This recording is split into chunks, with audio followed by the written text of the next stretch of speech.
Pozdravljeni, dragi gledalci. Danes bomo govorili o operaciji Dan D oziroma operacija Overlord. Maja 1944 so bili zahodni zavezniki končno pripravljeni zadati svoj največji udarec v vojni. Dolgo odlašano invazijo čez Rokavski preliv v severno Francijo, pod kodnim imenom Overlord.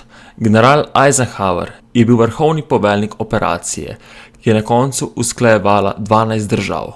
Po dolgem premisleku je bilo odločeno, da bo izkrcanje potekalo na dolgih poševnih obalah Normandije. Tam bi imeli zavezniki element presenečenja. Nemško vrhovno poveljstvo je pričakovalo, da se bo napad zgodil v regiji Pas de Calais, severno od reke Sene, kjer je Rokavski preliv najožji. Tukaj je Adolf Hitler postavil večino svojih tankovskih divizij, potem ko so mu zavezniški agenti pod krinko, ki so se predstavljali kot nemški simpatizeri, sporočili, da bo invazija potekala v Pas de Calais. Presenečenje je bilo bistveni element načrta zavezniške invazije. Če bi Nemci vedeli, kje in kdaj prihajajo zavezniki, bi jih vrgli nazaj v morje s 55 divizijami, ki so jih imeli v Franciji. Zavojevalci bi v ofenzivi bili v razmerju 10:1 v človeški sili. Izzivi uspešnega pristanka so bili zastrašujoči. Rokavski preliv je bil znan po razburkanem morju in nepredvidljivemu vremenu. Sovražnik pa je mesece gradil Atlantski zid,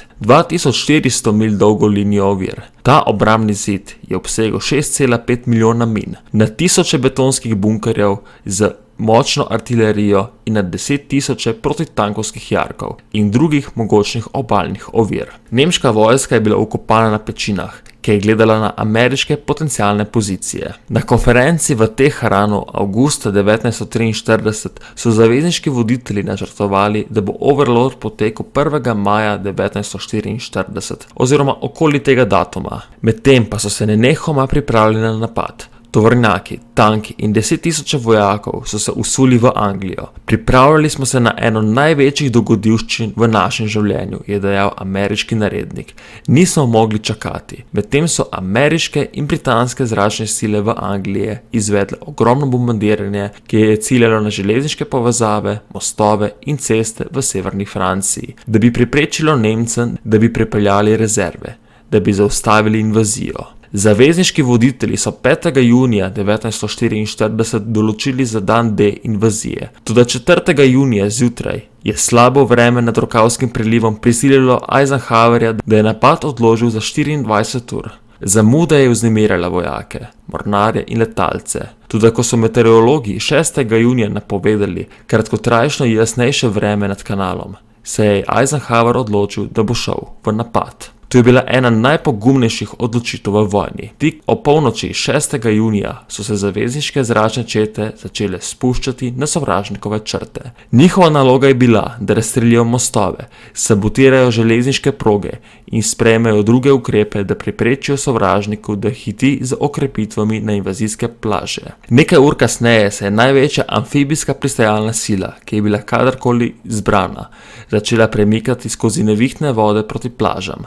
Večina Američanov je bila vkrcanih v čolne Higgins z ravnim dnom, ki so jih spustili iz transportnih enot 10 milj od francoske obale. Morski valovi so napolnili dno čolnov in ker je voda kar naprej drla čez robove, so morali možje, ki so imeli prej zelo obilen zajtrk in jim je bilo zaradi tega slabo, so morali bruhati v čelade. Ko so se Američani izkrcali, so Nemci, ki so bili utrjeni v svojih bunkerjih, začeli streljati na njih s svojimi mitraljezi MG-42.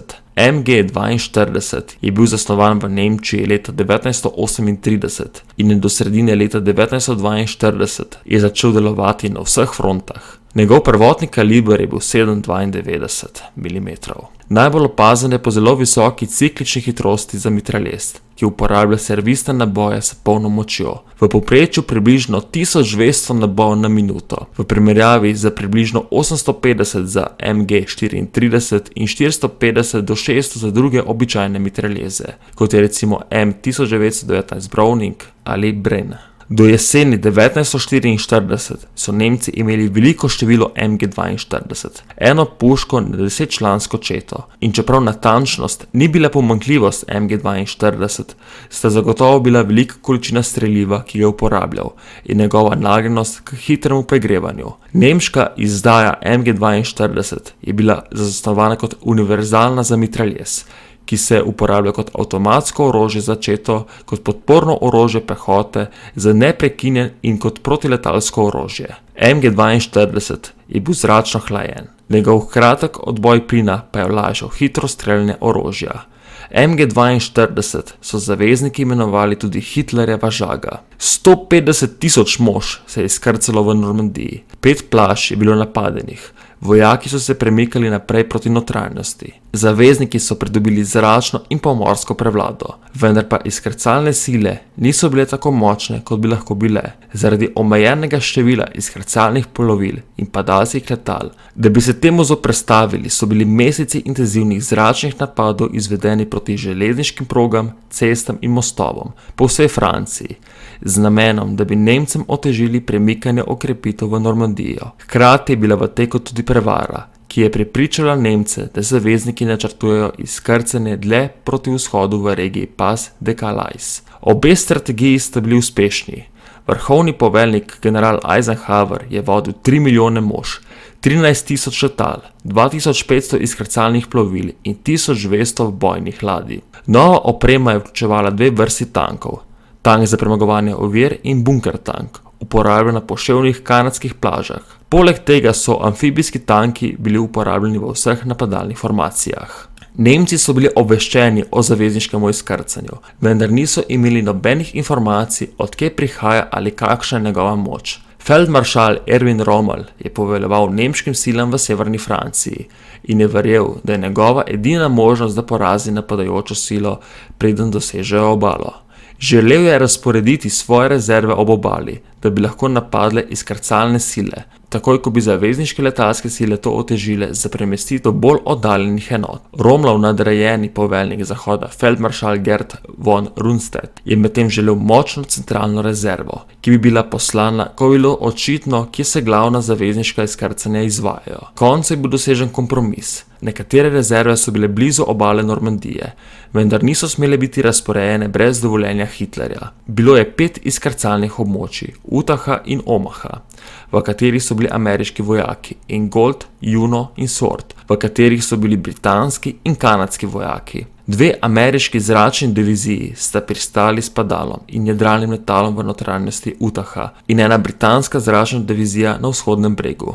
Dosegli so večino svojih ciljev in ovirali možne nemške protinapade. Na plaži Omaha je bilo največje nemško upiranje z velikimi zavezniškimi žrtvami, ampak do konca dneva je bila plaža očiščena. Plažo Utaha je bilo najlažje očistiti, medtem ko so bile druge 3 plaže nekje vmes. Zavezniške vojake je bilo pomembno, da pridobijo čim več ozemlja, da bi imeli prostor za naslednje sile. Vendar tistega dne so zavezniki osvojili veliko manj ozemlja, kot so ga hoteli, predvsem zaradi nemškega obrambnega zidu. Vendar boji, ki bodo sledili, bodo veliko hujši od dneva D, ki se je zgodil 6. junija 1944. Če dan D ne bi uspel, bi zavezniške sile morale počakati vsaj še leto dni, da bi lahko napadle Zahodno Evropo. V tem času bi Hitler utrdil Zahodni breg in imel dovolj časa, da zaustavi Rdečo armado na vzhodu. Poleg tega pa bi lahko dalje razvijal svoja čudežna orožja, kot je recimo rakete V1 in V2, ali pa svoja reaktivna letala, ki bi dalje ogrožala Veliko Britanijo.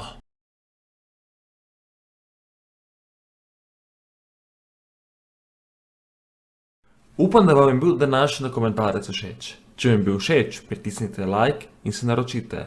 Hvala in lep dan.